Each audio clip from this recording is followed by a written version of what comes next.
Bukannya untung malah buntung. Salah pilih HP 5 jutaan malah dapat HP yang speknya serba tanggung. Nah, buat ngebantu lu dapetin yang terbaik, gue udah saring HP 5 jutaan paling worth it dan best seller. Plus minusnya kita bongkar semua. Link tokonya ada di deskripsi tuh. Oke, langsung aja. Nih, cek 5 rekomendasi HP 5 jutaan terbaik versi ya Tekno. Kita mulai dari nomor 5. Infinix Note 60 Pro 5G udah naik kelas karena pakai chipset Snapdragon 7S Gen 4. Desain Active Matrix Display juga di bawah HP ini biar makin beda bos. Framenya udah aluminium yang berasa kokoh dan premium.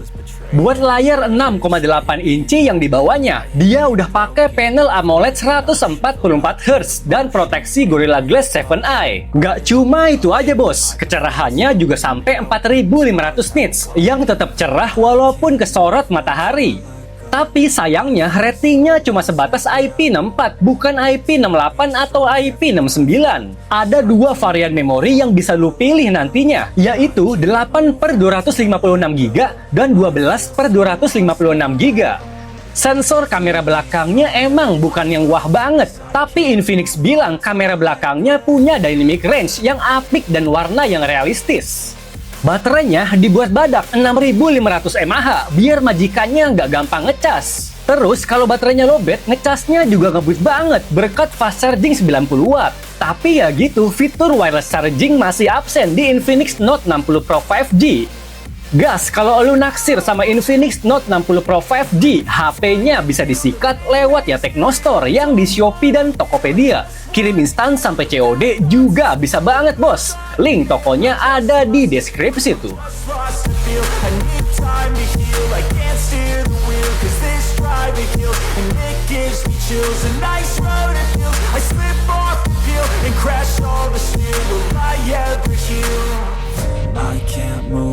Yang keempat, jadi salah satu HP kenceng terbaru di 2026, Poco X8 Pro nunjukin taringnya lewat chipset Dimensity 8500 Ultra.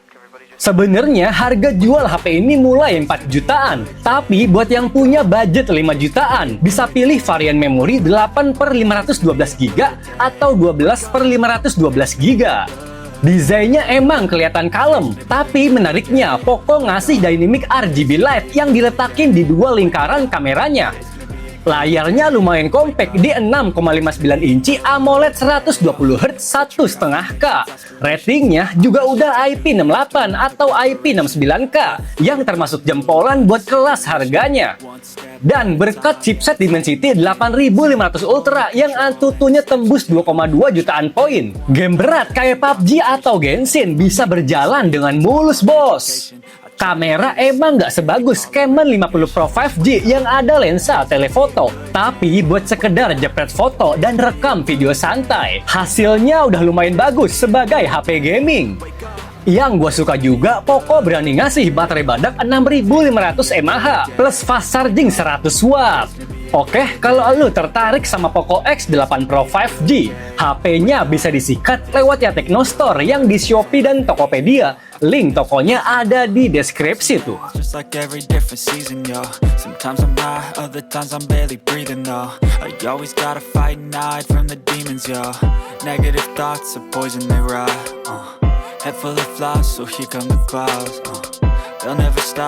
Urutan ketiga, buat pecinta fotografi, Canon 50 Pro 5G bisa jadi pertimbangan karena bawa kamera telefoto 50 megapiksel. Yes, lu bisa manfaatin optical zoom 3 kali dengan hasil yang masih kelihatan detail bos. Gak cuma itu, Tekno juga ngasih fitur AI Super Zoom 100 kali yang masih jarang ditawarin HP sekelasnya. By the way, sensor kameranya pakai Sony ALIET700C yang sensornya lumayan gede. Soal performa emang bukan yang paling powerful, tapi menurut gua, chipset Dimensity 7400 Ultimate masih bisa ngebantai game agak berat di grafis menengah. Sebut aja kayak Genshin Impact misalnya. Nah, yang menarik selain kameranya, Tekno ngasih sederet sertifikasi dan rating jempolan. Di antaranya ada sertifikasi militer IP68, IP69, dan IP69K. Baterainya juga di-upgrade lebih badak jadi 6500 mAh. Tapi ya gitu, fast chargingnya masih standar di 45 watt.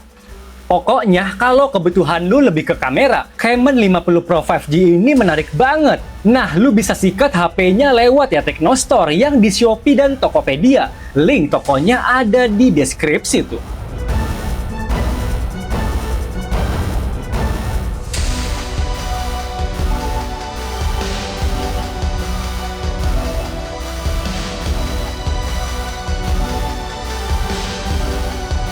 Yang kedua, ngeliat harga Galaxy A57 yang agak pricey, Galaxy A56 masih jadi HP menarik di harga 5 jutaan. Update OS-nya dapat sampai 6 tahun. Itu nandain kalau HP ini nggak kudet OS sampai Android 21. Desainnya juga masih kelihatan elegan, apalagi dia punya rating IP68 yang tahan air beneran.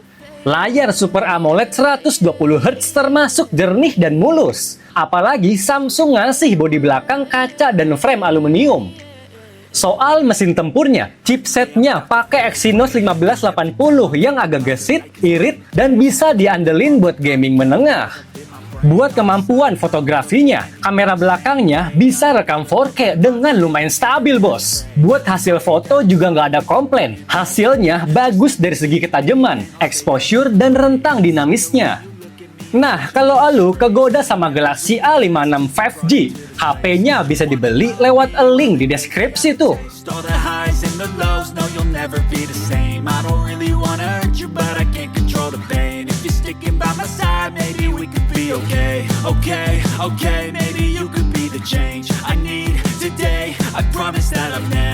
Yang pertama nih, masih jadi HP Snapdragon 8S Gen 4 termurah, iQOO Neo 10 masih layak disebut sebagai flagship killer.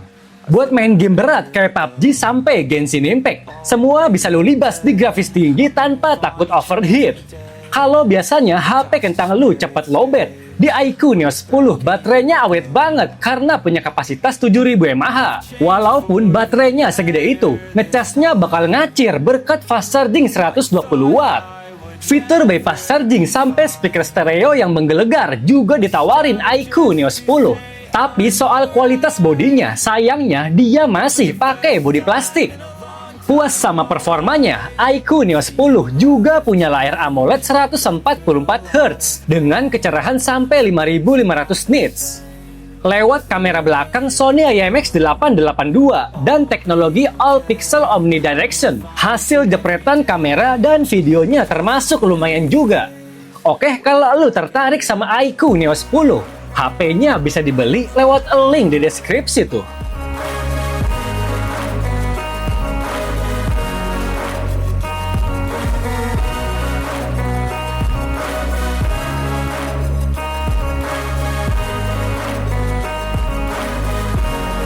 Pokoknya kalau nyari yang kamera cakep, Camon 50 Pro 5G menarik buat dilirik. Terus kalau fokusnya gaming, gua saranin Poco X8 Pro atau iQOO Neo 10. By the way, link belinya ada di deskripsi tuh.